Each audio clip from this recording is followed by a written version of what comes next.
Hi, I'm Sparrow and I love books. Epictetus, seorang filsuf Yunani, pernah mengatakan, orang bijak tidak bersedih untuk hal-hal yang tidak ia miliki, tetapi bergembira untuk hal-hal yang ia miliki. Kali ini, saya akan mereview salah satu buku yang didapatkan dari Tukar Tambah Virtual 3 yang diselenggarakan oleh Potluck Podcast. Buku ini berjudul Chicken Soup for the Soul Think Positive. Buku ini merupakan salah satu dari rangkaian serial legendaris Chicken Soup for the Soul, sebuah serial antologi koleksi kisah-kisah inspirasional.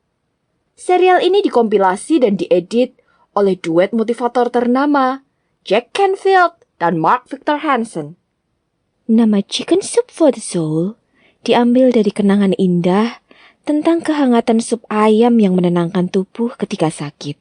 Biasanya, ketika anak-anak kecil terkena selesma atau demam, maka para ibu dengan penuh kasih akan membuatkan dan menyuapi dengan sup ayam yang hangat.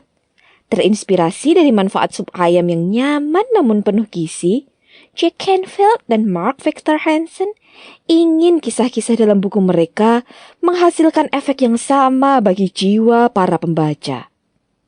Pada tahun 1993, ketika pertama kali ingin menerbitkan buku Chicken Soup, Canfield dan Hansen harus berkeliling kota dan berkali-kali merasakan penolakan dari para penerbit. Hingga akhirnya, sebuah penerbit kecil bersedia mencetak sejumlah kecil buku Chicken Soup yang pertama. Siapa yang menyangka serial ini meledak menjadi bestseller di seluruh dunia.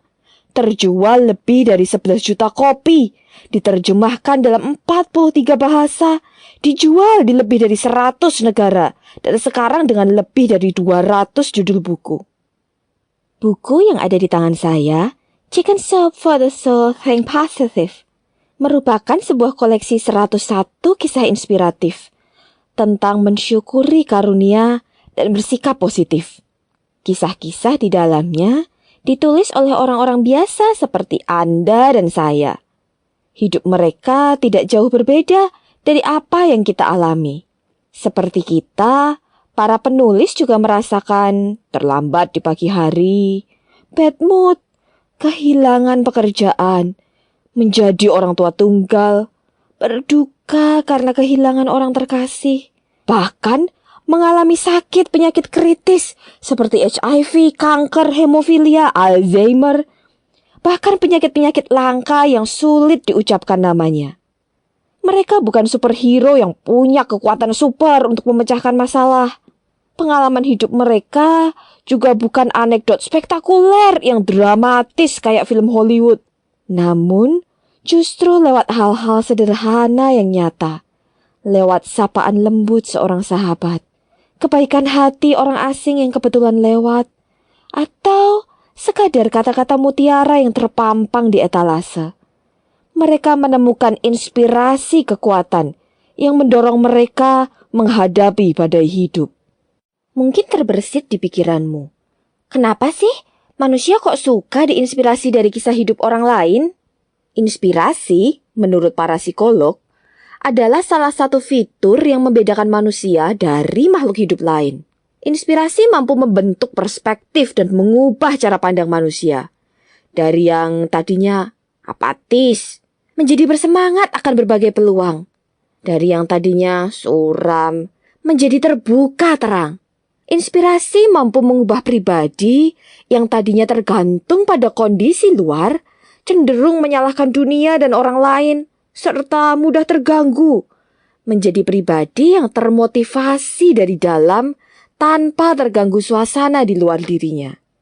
Harvard Business Review mengatakan bahwa orang-orang yang mengalami inspirasi cenderung menjadi lebih kreatif dan menunjukkan pertumbuhan produktivitas yang signifikan. Para penemu yang memegang hak paten mengaku cenderung lebih sering mendapatkan inspirasi ketimbang orang biasa. Ahli psikologi Todd M. Thrash dan Andrew J. Elliott mengatakan bahwa inspirasi tidak dapat direkayasa atau dibuat-buat. Kita tidak bisa memaksakan suatu ceramah atau kisah menjadi inspirasional. Kita juga tidak bisa memaksa orang lain harus menjadi terinspirasi. Tapi, bukan berarti inspirasi sama sekali tidak bisa diusahakan. Orang yang menguasai diri dan hidupnya, menguasai bidang pekerjaannya dengan baik, akan lebih mudah terinspirasi ketimbang orang yang cenderung cuek dan lalai menata hidupnya. Jadi, jikalau kita ingin menjadi orang yang memiliki perspektif cemerlang dan optimis dalam hidup, orang yang mudah menginspirasi dan terinspirasi, maka kita perlu menata diri dengan seksama. Kita perlu mulai menganggap studi dan pekerjaan bukan sebagai beban, tetapi sebagai medan yang perlu dikuasai. Kita perlu memperhatikan hal-hal kecil dalam keseharian kita dan mulai menghitung berkat yang bisa disyukuri. Dengan menata dan menyiapkan diri, niscaya inspirasi akan lebih mudah menyapa kita. Ada banyak tips yang bisa didapatkan dari buku Chicken Soup for the Soul Think Positive. Beberapa di antaranya yang berkesan mendalam buatku pribadi adalah hal-hal mudah yang bisa dimulai dilakukan untuk membentuk perspektif positif akan kehidupan. Alih-alih mengeluhkan buruknya kondisi, kita bisa mulai melakukan hal-hal seperti berikut ini. Bangun sedikit lebih pagi dan jogging keliling blok. Atau membuat daftar hal-hal yang bisa disyukuri setiap malam sebelum tidur. Atau bahkan memasak hidangan sederhana bersama keluarga untuk dibagikan pada tunawisma dan anak panti asuhan. Sederhana bukan? Hal-hal simpel yang bisa dilakukan oleh siapapun, oleh kamu dan aku. Namun bisa berdampak besar dalam mengubah perspektif hidup kita. Izinkan aku membacakan salah satu kisah pendek yang paling berkesan buatku dari buku ini. Ditulis oleh Cathy Lesner Sheffer, berjudul Rumput Liar. Putriku Christina yang berusia 4 tahun dan aku terlambat lagi. Aku telah mengemudikan minivan biru pudarku dengan secepat mungkin, tapi masih juga terkena macet di setiap lampu merah dan tidak cukup cepat melewati perempatan jalan terakhir untuk mengalahkan bus-bus sekolah yang keluar dari tempat parkir sekolah. Jadi kami duduk di sana lama sekali. Ladang rumput di sisi kami sedang menjadi lautan dandelion. Bukan bunga-bunga kuning, tapi bunga-bunga bulu putih.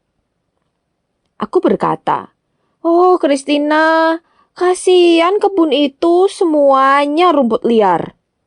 Dan dia menjawab, "Oh, Mami, lihat semua harapan itu." Sebagai penutup, biarlah menggema di sanubarimu butiran kata mutiara dari Baruch Spinoza.